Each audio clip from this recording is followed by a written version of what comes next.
Typography, the art of working with text, with me, your humble host.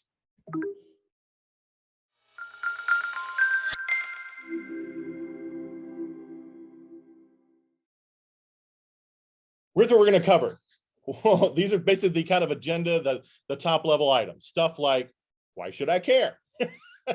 What is kind of an overview of typography? You know, some common types of fonts to avoid, combining fonts, hierarchy, leading, tracking, kerning. There's one I don't even have on there that it's at the very end. that I've just added. We're gonna talk about obviously motion typography a little bit, since that's kind of what I spend my life doing. So we're gonna cover all of that.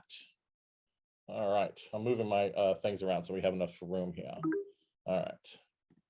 All right, so why should I care? Like, a lot of people are like, come on, Rod, typography. Sure, everybody made crazy mistakes and did awful stuff, you know, when the desktop publishing revolution was getting started. But dude, that was the early 90s, the mid 90s. Come on, it's 2022. We don't need to worry about that. Oh, really? Really? Because I don't know, man. I want some key lime tarts, but I have wondering. I have thoughts. I'm a little concerned about this particular package. Or that is some truth in advertising. Absolutely, that is a fast taco, unless you read it too quick. And then it's, like I said, truth in advertising. These are real. Yeah, these aren't photoshopped, folks. These are some real things. How about this one? Again, suit yourself. But again, if you're not careful, this is in print, real actual newspaper for reals at an actual store. You can buy the shirt, and it's for the super hitters, because they're awesome. They're a good little baseball team, super hitters. Again, the dollar exchange, or this one, I honestly thought the first time I saw it, I was like, oh, somebody's messing. Just a little, you know, you change a little bit in Photoshop, a little thing. And I was like, nah, that's, somebody didn't really do that, because that's a package. That's a real package that's sold in stores. Come on. And then I do just a little bit of, I stocked those. Oh my gosh, there you go. Well, listen, honest to God, I did a little image search on Google, and sure enough, excuse me, sure enough, look at them. I mean, that's a whole thing. That's an actual thing. Like somebody approved that. Like somebody, like, this is not a cheap thing. Like, obviously there are tens of thousands, maybe 100,000 of these that are made. And that is, oh my gosh. So yes, we need to talk about typography. We absolutely need to talk about typography. So what I'm going to do first, real quick, because I think it's the easiest way, I'm going to play you a little 5-minute video that's just going to kind of summarize typography in a nutshell, all the little pieces that we're going to talk about today in 5 minutes. So those of you who are like, Rod, I'm a complete beginner, I don't know anything about anything, we're going to do this in 5 minutes, and then I'm going to break down. We're going to break down things, specifics that are in the video, and I'm going to go with examples and all that kind of good stuff. Okay, so let's just watch the video first. Here we go. Typography. It's everywhere we look. In the books we read, on the websites we visit, even in everyday life, on street signs, bumper stickers, and product packaging. Simply put, typography is the style or appearance of text. It can also refer to the art of working with text, something you probably do all the time if you create documents or other projects for work, school, or yourself. Typography can be an intimidating subject, but it doesn't have to be. You only need to know a little to make a big difference in the stuff you do every day. So let's get started. First, some common types of fonts and what you need to know about them. Serif fonts have little strokes called serifs attached to the main part of the letter. Because of their classic look, they're a good choice for more traditional projects. They're also common in print publications, like magazines and newspapers. Sans serif fonts don't have that extra stroke, hence the name, which is French for without serif. This style is considered more clean and modern than serif fonts. Also, it tends to be easier to read on computer screens, including smartphones and tablets. Display fonts come in many different styles, like script, black letter, all caps, and just plain fancy. Because of their decorative nature, display fonts are best for small amounts of text.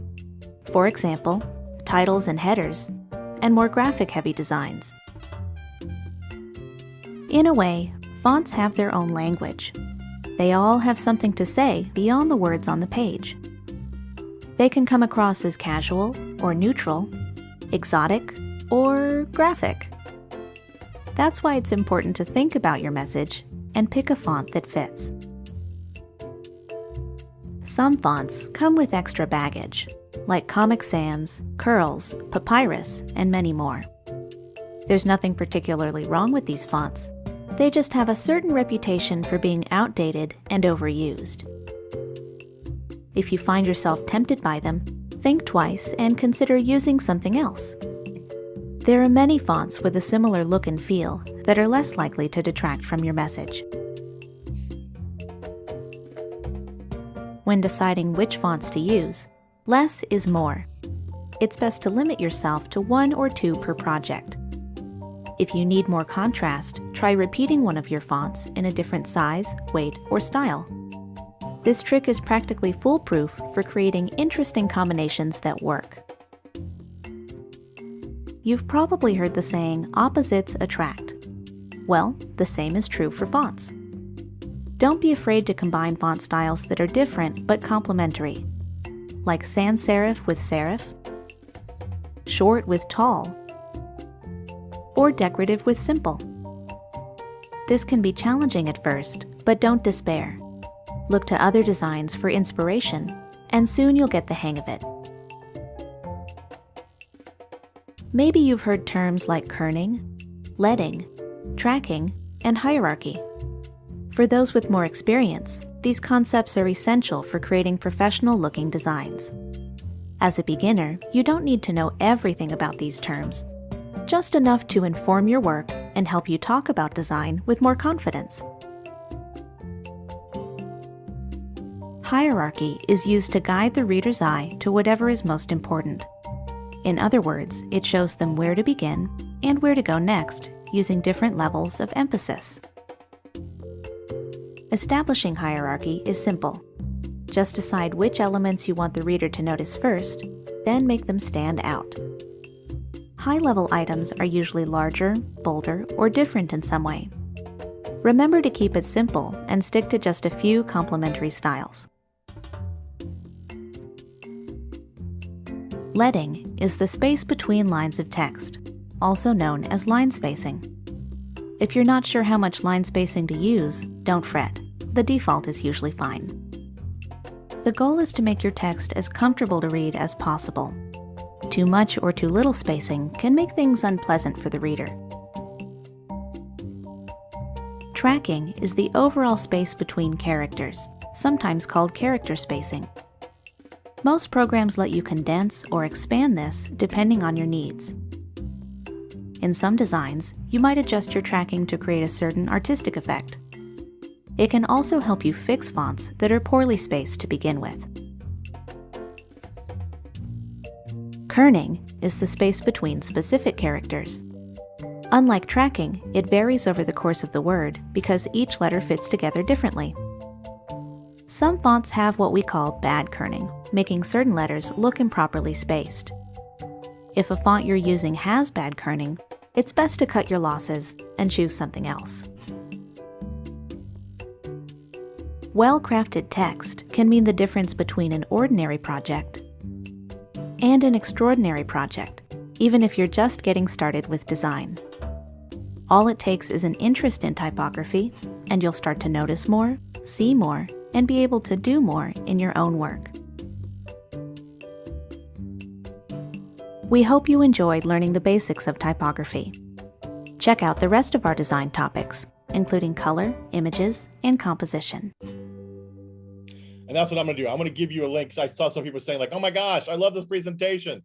Believe it or not, it's made by the good people at, oh, I missed it there. Good people from Goodwill, the people you donate your clothes to, actually have a cool foundation for learning for teachers and things like that. I will give you a direct link to this on YouTube so that you can use it yourself. So you can, maybe if you guys want to use it in the classroom, that kind of thing, or with your other members of your team, right? So that's something that I will put at the very end in the chat. I'm going to give you all sorts of resources that are there, because there's some good books and a bunch of other good stuff. So let's get into this first. So we're going to cover, that was just kind of the overall. So we're going to cover now real quick, kind of the specifics, right? So let's get into serif fonts first, right? These are the ones that have the little strokes on the end. Those are serifs. And obviously they add that little extra stroke to the main part of the letter, because of their very kind of classic look. It's kind of used traditional projects. It's great for print publications, for magazines, newspapers. That's where you normally kind of see this stuff. Then you got your sans serif. And as the video explained, French word, it means like without serif, right? So you just are basically, as you can see here, you're just chopping off the little extra, right? But it is what is a very clean and modern design. And it's what we use, honestly, mostly for any kind of visuals on computer screens and tablets and things like that. That's just, it just tends to be that way. It's just an easier read for most of us on our eyes, especially when you're reading for a long period of time.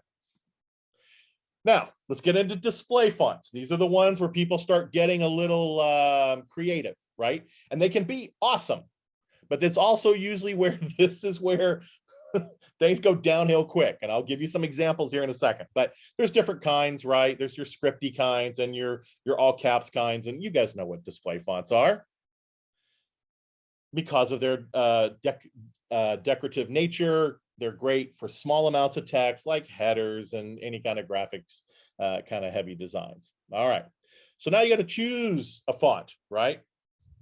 They all have something to say beyond the words on the page. They basically can communicate an emotion of some kind, right? They're kind of moving your message forward just by how they look, just by what they are conveying. When you just look at them without even reading the word yet, you can just kind of get like that last one, graphic. Ooh, it looks like blood. You can kind of say, oh, that's a kind of a Halloween thing, right? Like that looks very Halloween-y before I even read the word. So it's just a great way to, and again, this is what you can spend forever doing. It's just like when you have to shop for stock media, right? And you're trying to find good audio track to go with your video or something like that. Lord, you can spend a day just listening to audio tracks, and not getting your project done. Fonts are the same way. You can kind of go nuts with this, but there are some that I want you to avoid. We're making fun. We have some things that are kind of fun in the chat. We obviously Comic Sans always comes up. Curls, Rich put in there, and this is not a bad font, but was so overused. It was such the font of choice by everyone for so many years. It's called Trajan, and Rich put that in the chat. I don't know if you guys saw that, but it is. It's just one of those fonts that, again, I like it, but I can't use it, because it's just so overused now. And that's the problem. There's some that aren't horrible fonts that just get so overused, you just can't use them anymore. You got to try something new, because they're outdated, right?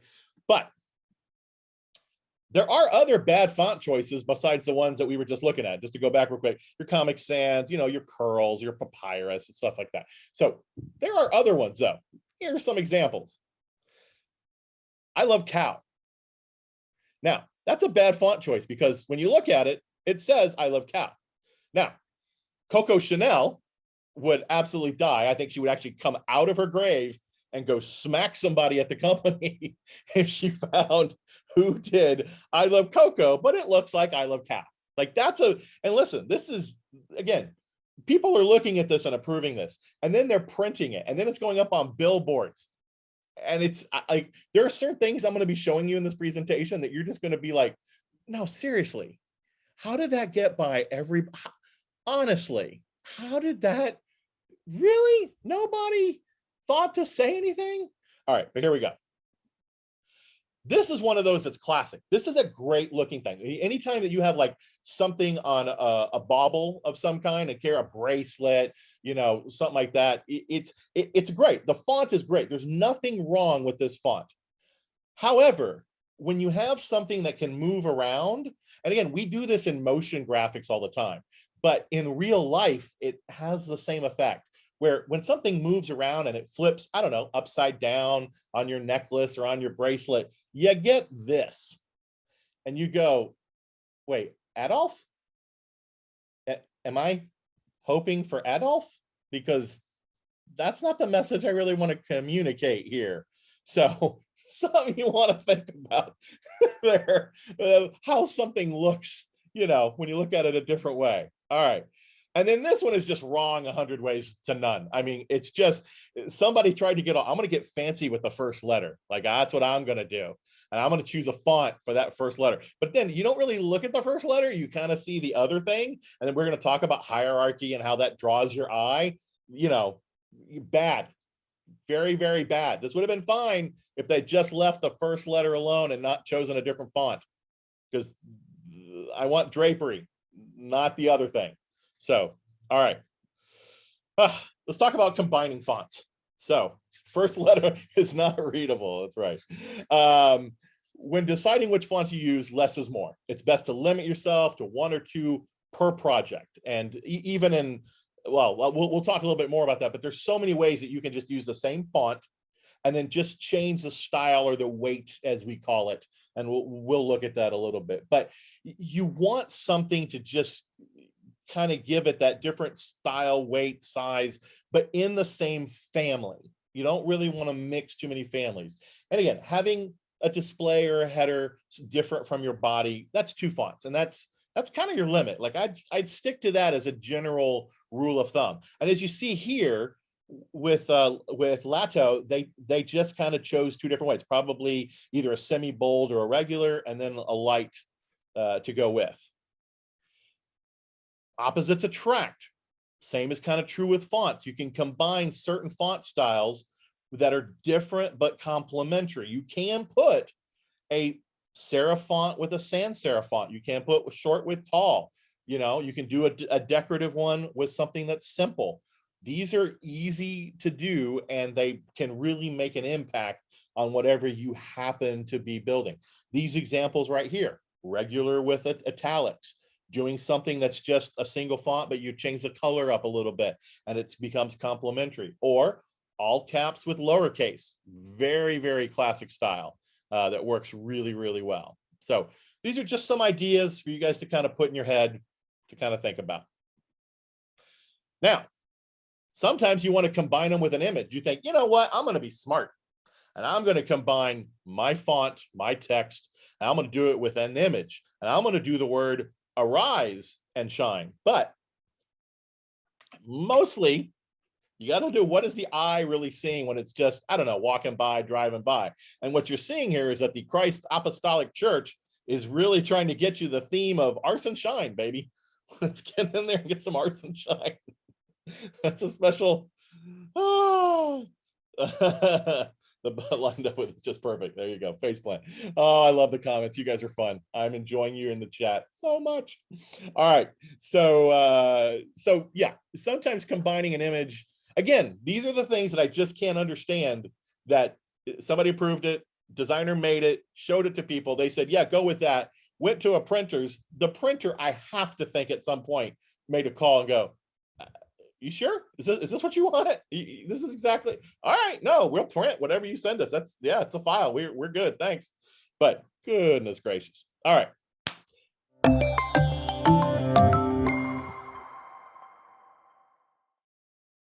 Let's get to the nitty gritty, right? Other important items. You've heard of kerning.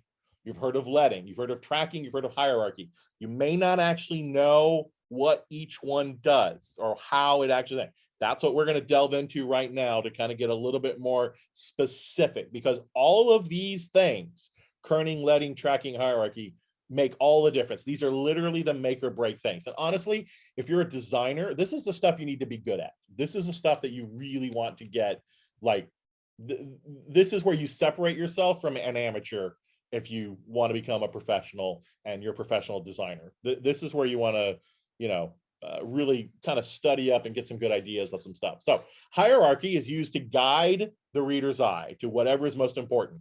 In other words, it shows, you know, where to begin and where to go next using different levels of emphasis. You kind of guide the reader through. And that can just be on a poster, right? Or it can be, if it's on a video, it can just be the way that you are moving things along. So all that falls under the heading of hierarchy. Establishing hierarchy is simple. Just decide which elements you want the reader to notice first. Make those stand out in some way. It doesn't have to be bold. It can be. You can just make it bold. Boom. But honestly, you can do cool stuff. Like you can make it taller. You can do something to the weight of it versus something else. You can physically change the size. You can change the way that it moves on the thing. Like one of the things I did at the beginning of this presentation, I'm not going to go to it right now, but if you go look at my opening slide, I have the word typography in done with little Scrabble letters, but I've moved it off to the side so that I can have a little bit more white space off to the left, and I've just kind of balanced it there on that opening slide. That's a typography trick that you can use, and I'm kind of, you know, guiding the reader to what I want them to see and how I want them to see it. So high level items are usually bolder, larger, bolder, different in some way. But remember, keep it simple, keep it with complementary styles, stuff we've already talked about. Here's an example of something that is bad hierarchy. It sucks, and they're supposed to say dope, right? As in, yo, got some dope socks on. But what do you see? Do you see dope? Or do you see advertising? Yeah.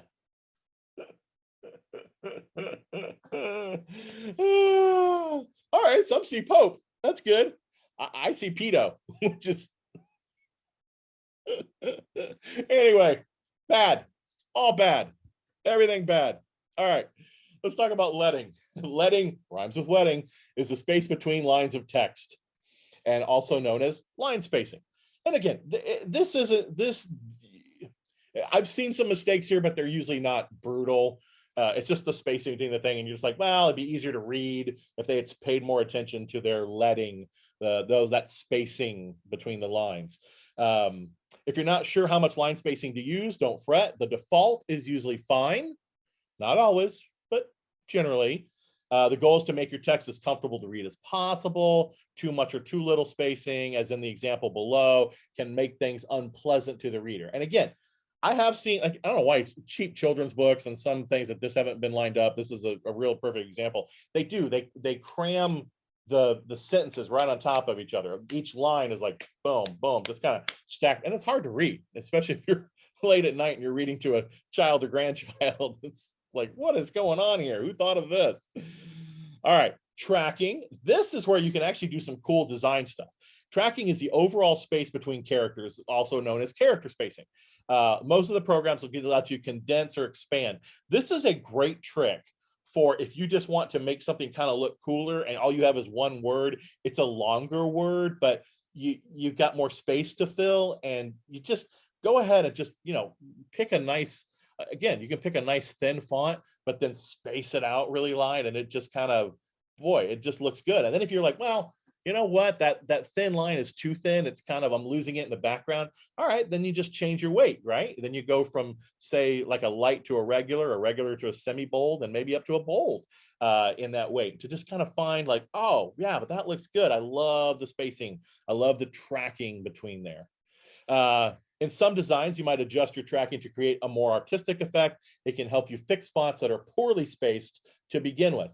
That is a normal. I will tell you that right now. There are some fonts that you go, I want to use this font.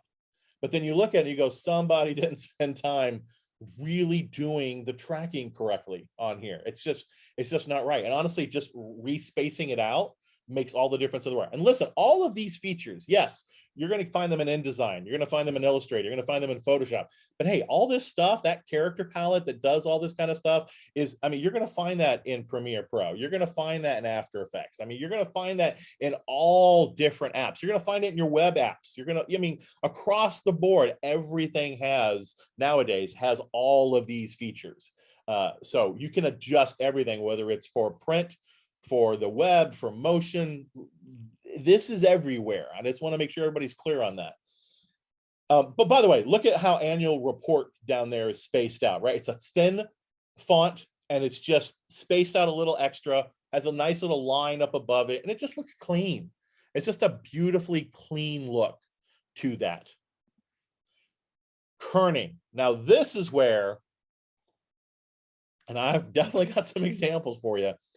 Boy, this is where people get in trouble, right? Because there are notorious font sets out there that they just, for whatever reason, they don't have the right kerning between letters. It's just when they made the font and they made the spacing right, they didn't give an extra padding around certain letters, right? And so what happens is sometimes you put two up against each other and well, I'll show you an example. They don't look right together. They make a new letter when you put the two together. So kerning is a killer. And so the number one thing, if you take anything away from this class, is to spend more time on kerning. Really look and learn how to adjust. And listen, for most things on the Adobe apps and things like that, for most things, you can just literally Option key on the Mac, Alt key on the PC, left and right arrow keys, and you can kind of move between things. But even if you don't do that, there's always a palette somewhere that you can literally set and just, you know, move a slider up and down or choose a different number, type a number in, and it'll change your kerning between letters. So just get comfortable with whatever your app that you're using. Get comfortable, learn the keyboard shortcut, learn the way to really use kerning because it makes a huge difference. Some fonts have what we call bad kerning, making certain letters look improperly spaced. If a font you're using has bad kerning, it's best to cut your losses and choose something else. Now, that's as a general rule. That being said, when I have chosen a font and I have already committed to that font, or more than likely, what has happened is a client has chosen a font. I don't have a choice in the matter. I am a cog in the wheel of stuff coming through to me, going to somebody else. I don't have a choice. I'm working with what they gave me, and I've got to make it look good. No one's, I can't just like, but you chose a really crappy font that has the worst kerning in the history of mankind. And it's your fault that, no, you just got to get in there and fix it. Like, that's what you got to do, and you got to live with it. But here's some examples. All right. This is not the kind of massage I'd want to go to.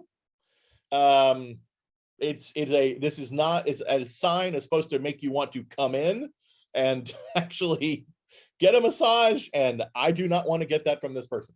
So that is a real sign, right? And somebody printed that up.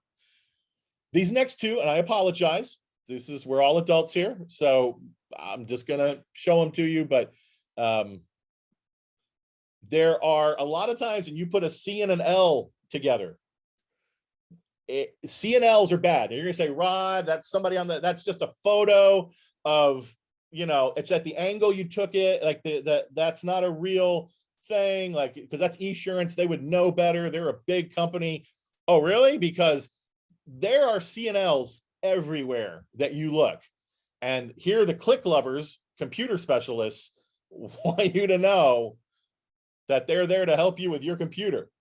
But I'm telling you, C&L is the number one thing that I see everywhere that is messed up, just absolutely messed up. You have to get your kerning just right with your C and your L's, and also CKs even a little bit and stuff like that. So I don't want to spend time on that. Let's move on. But these are real world examples. You guys, you can, by the way, it is a total fun thing. Just get on Google and look for typography fails, and you will have a fun afternoon. So there you go. So let's talk about,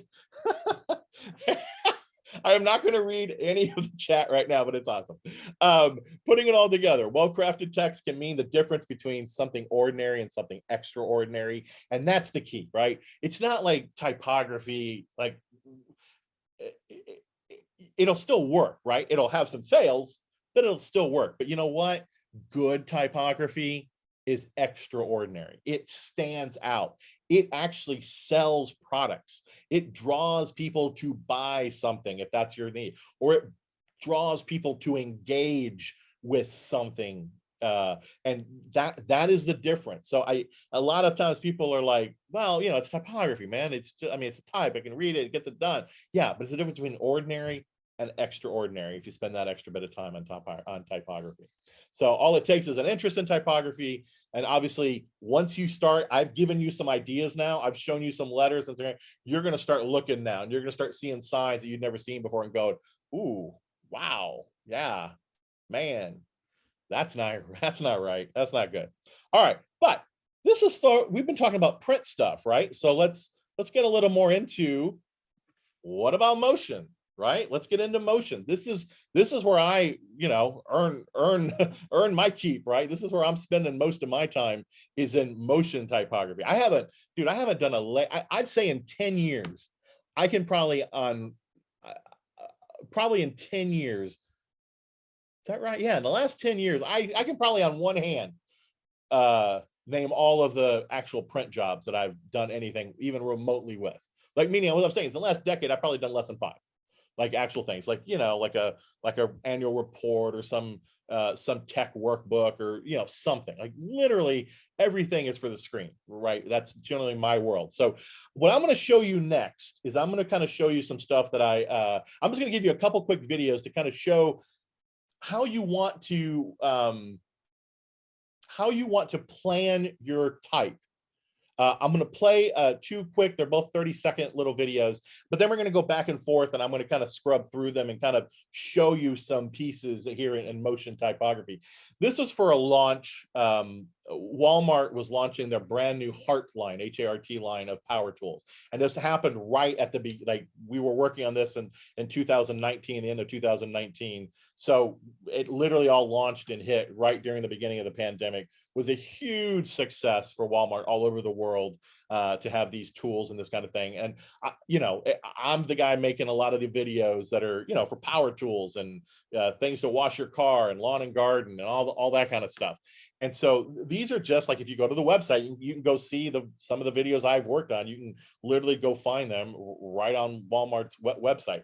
But the idea here was, a lot of these are using different batteries, right? So you get your 20-volt series of batteries, you got your 40-volt series of batteries, and I wanted to tie them, make sure we tied everything together, even though they're different tools and different battery sets, they're all under one brand. So the fonts, they got to be different but the same. So let me just show you some of that. All right, let's look at this one. This is low. Don't worry about listening to the thing. I'm going to talk over these. That's why I have the music really low. But I'll let you see this one, and I'm going to show you the next one, and then I'll go through and we'll talk about choices that were made and whatnot.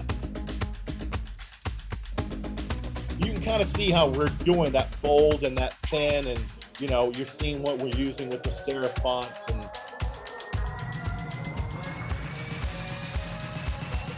you see a classic way that things are kind of moving around. All right. I'll come back to this one in just a second. That was a 20-volt. I want to show you the 40-volt series of items. This is obviously a backpack blower. Similar in style, but different, right? I've changed the background and doing some other things there.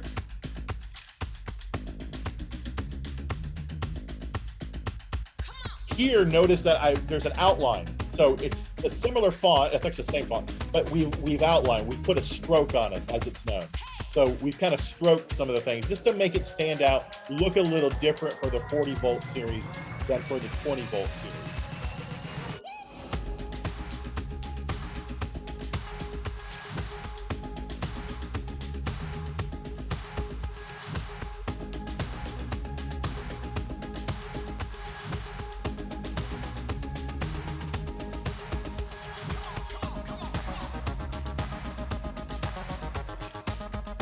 Okay.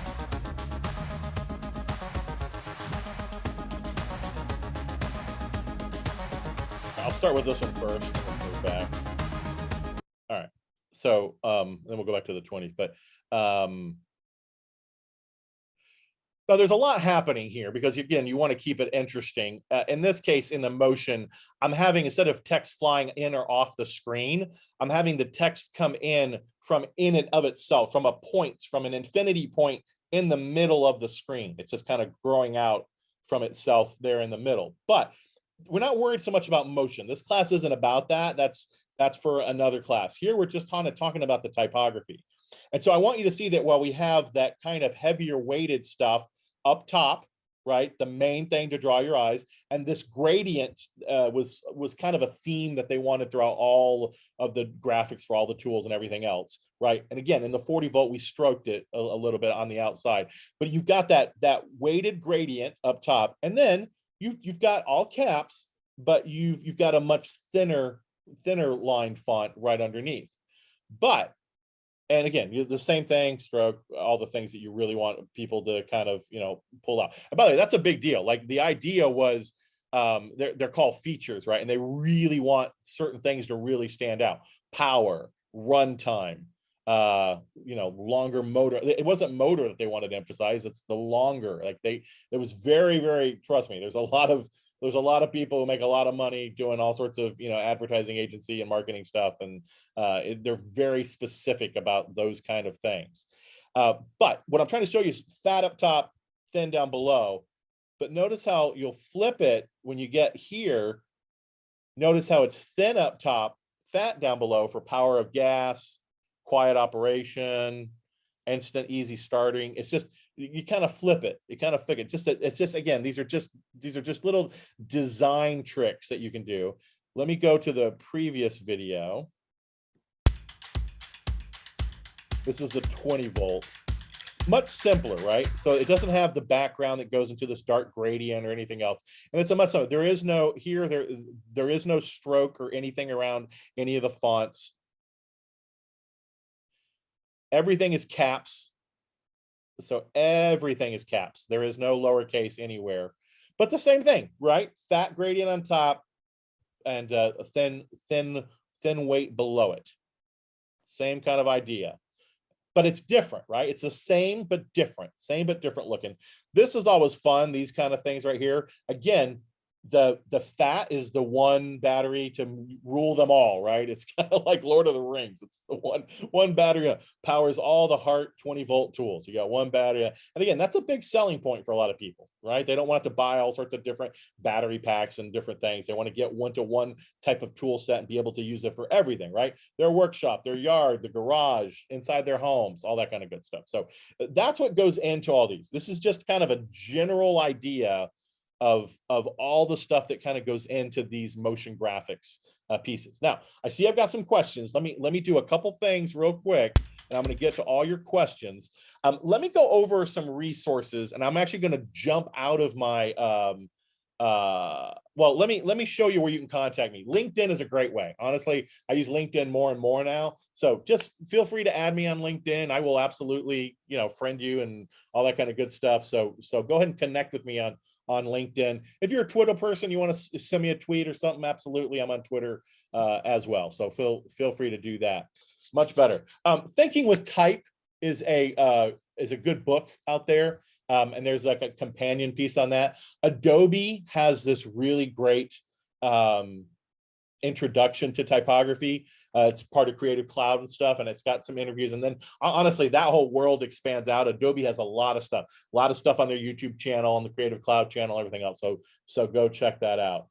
All right, let's go and let's look at some of your questions. Do you recommend any application software that works great with organizing, displaying fonts you have installed when you try and want to use for designs? I generally do everything inside my Adobe workflow, and each app has a better way. If you don't know, like in Photoshop, there's keyboard shortcuts, and you can just kind of go through and see all the fonts real quick and just kind of try them out, like just set it and just literally hit the down arrow and just kind of go through and look at all your stuff.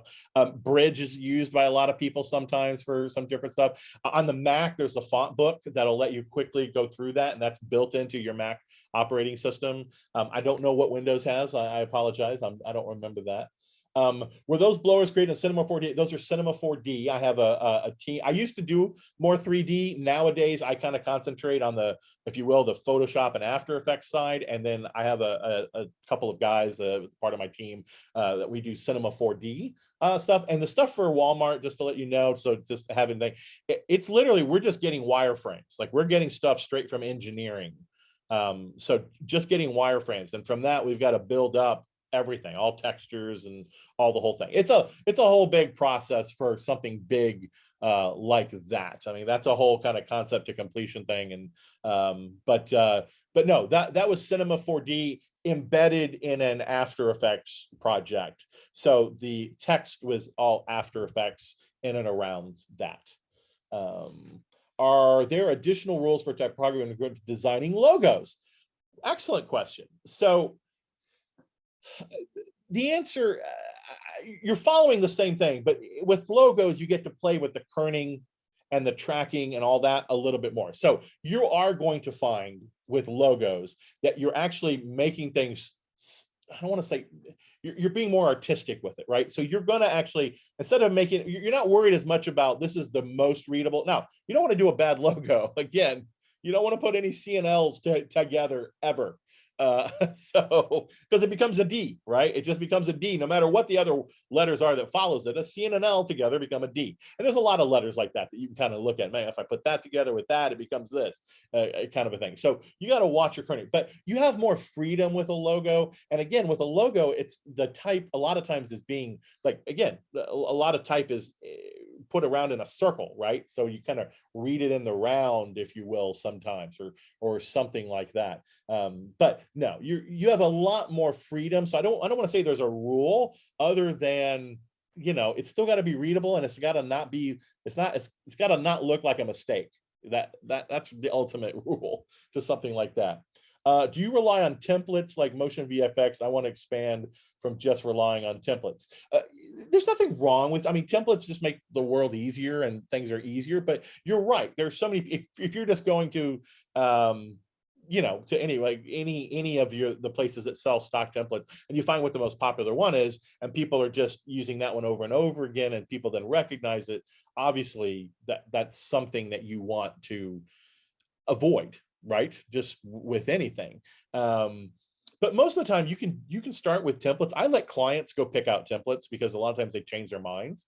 So I let clients go and choose a template that then I will obviously put my own spin on. I will give them advice. Let's take this out. Let's don't use this at all. I see what you kind of want here, but let me add something better to it. You know, have you thought about doing this or doing this instead of what part of this template is doing? But that way it's at least better. Like I mean, I have a client recently who wanted to do a television commercial, and they chose a template, and then they realized, you know what, that's not going to play as well as what we thought it would. Once we saw you, Rod, you putting it all together, I don't think it's going to play well on TV the way that we wanted. And so, you know, they got to choose maybe a different direction for something like that. So I'm not a like, oh, don't ever start from scratch with everything that you do. Hey, I'm a time is money production guy. So that is ultimately who I am in my nature. Like I've never been the do it for the art of it. I'm a do it to pay off your house and your car of it. Like that's who I am at my core, right? Put your kids through college, that kind of thing. So I'm fine with templates, anything that'll help kind of speed up the process and do that kind of thing. Now, I'm not necessarily, if you're a freelancer and that kind of thing, you don't need to let people know that, right? That's, you know, you're getting paid hopefully by the project and not the hour. So, you know, give yourself a little leeway there, make a little extra money. I've made some, dude, I've made things that technically I could technically say I made $1,000 an hour working on some motion thing, because I had something that I could already kind of use, and I was able to just kind of do that real quick. And, you know, if they were paying $3,000 for something and I was able to kind of all in, get it done in 3 hours, you know, I got paid $1,000 an hour. So, you know, I understand what you're saying about templates, but I would just say that make template your friend, right? And give it your, always give them your own personality and who you are. Bring something new to the table. Don't just use a template, just like any preset. Don't use a LUT just out of the box necessarily. Don't use any kind of thing that people can go out there and just buy in a box and just, any of your effects like you would buy, like, oh, these are all these cool effects. Right? Don't just use any Boris effects just as is. Go ahead and switch it up and give it your own taste. If you copy and paste all those links that you put in the chat and Q&A, then we can copy it. Please put it here. Oh, in the Q, you can't copy it in the chat?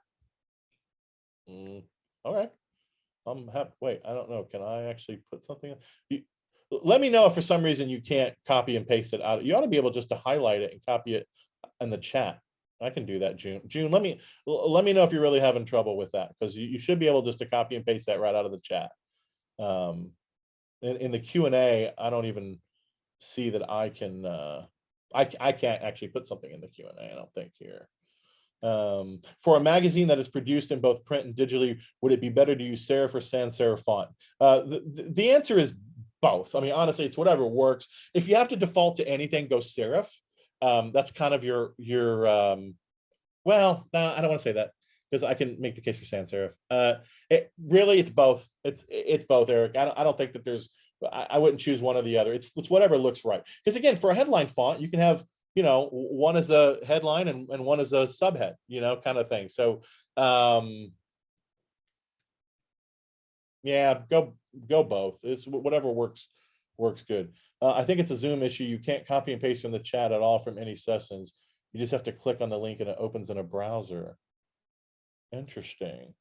Okay, let me see if I can do something on that. Thank you, June, for that. I didn't know that. Give me a second on that. I'll come back to that. Where can I get great looking fonts? I honestly, I'm in the Adobe world, right? So I'm just literally using all that Adobe has in their type kit. That's what I use.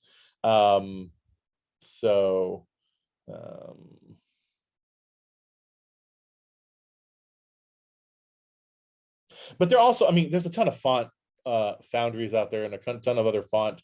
Dafont, D-A-F-O-N-T, is a good one for all sorts of fun stuff. So you can go check out Dafont if you want to. Oh, there's somebody just said I like Dafont.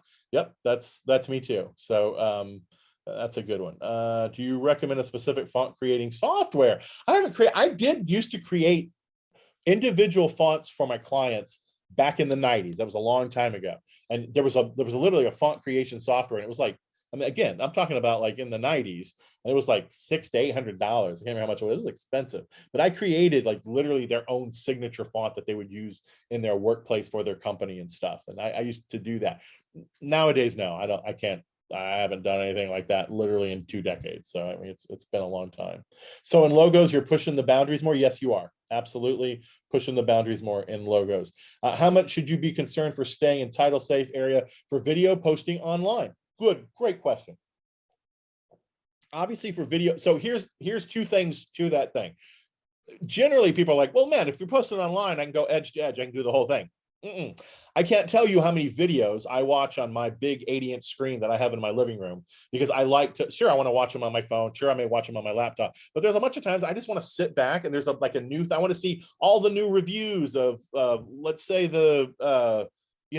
some brand new camera that just came out, right? And I want to see and I can't tell you how many times stuff is chopped off on the sides or at the bottom because they went too far. Now, you don't have to go in classic NTSC safe area, right? You were going all the way in. Like there was title safe and action safe.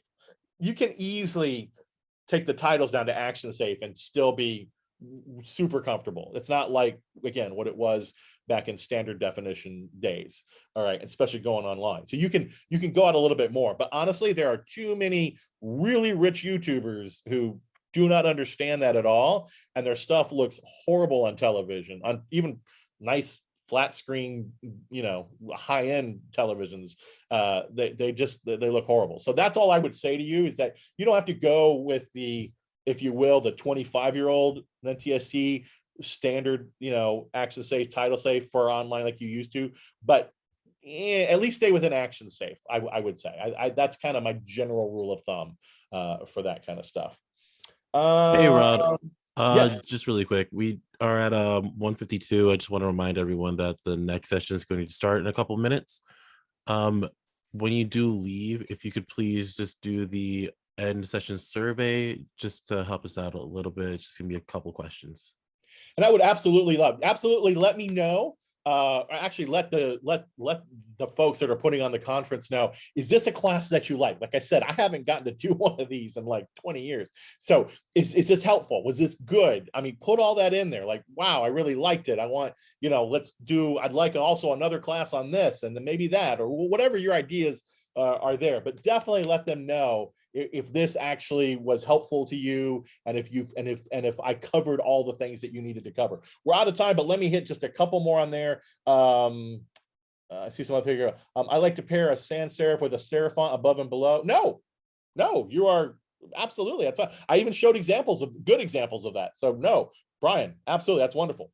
Any color font things to look out for, just to make sure that they don't contrast. Again, I showed you that one thing where it was a very complementary color to the little drawing picture that was there. And one of the things that they did with that particular font was just color it a complementary, I think it was kind of an off yellow, kind of a mustard yellow, and it kind of went well with the rest of the design, looked good against the background. So just as long as the whole thing works. Oh, thank you so much for including that. Somebody's made it easy to go ahead and grab all the grab all the links there and copy and paste. I appreciate that so much. Listen, use the snip tool. Any key tips when creating custom fonts? None, because I haven't done it in a long time. I'm sorry. Also, Google Fonts isn't bad. That is correct. I will say this though: the EU on Google Fonts. I have a website that I'm building. And I'd shown it to the client. I had to go back to the client and say, hey, we got to pull all the Google fonts, because in the EU, there are several countries that now Google Fonts, they're putting hefty fines on because they consider it a tracking thing, has to do with a central server or something, blah, blah, blah, blah, blah. So just a heads up on that. And you fixed it again. I wish somebody has to tell Doja. I'm going to say Doja Ayatuna. And man, if I butchered your name, I'm so sorry. But thank you so much. Thank you for doing what you're doing there in the Q&A. Really appreciate that. Besides the standard selection options for fonts and Photoshop and making a font a favorite, is there any way to organize fonts in Photoshop like you can do with brushes? My favorites disappeared after the last upgrade. But the favorites. Karen, I think that there is, but I haven't done it in so long, I don't remember. And honestly, they could have taken it out because sometimes features get removed. But I don't have anything set up right now other than in my Creative Cloud. There's a panel you can share with people, and you can it shares across your team, and I have things set in there. But I don't think that's what you're asking about. Freelancer company work. I don't know what you're asking. Nice lens mug. We are out of time. Digital JRS, I'm sorry. Freelancer company work. Oh, what do? I have my own company, but I do both. So yeah, I do it all when it comes to that kind of stuff, if that's what you're asking. Sorry. Listen, thank you all for coming. Man, I really appreciated this. I know we covered a lot. Other than that, thank you all for coming, and I will see you tomorrow. And have a good rest of your afternoon or morning or evening, wherever you are. Bye.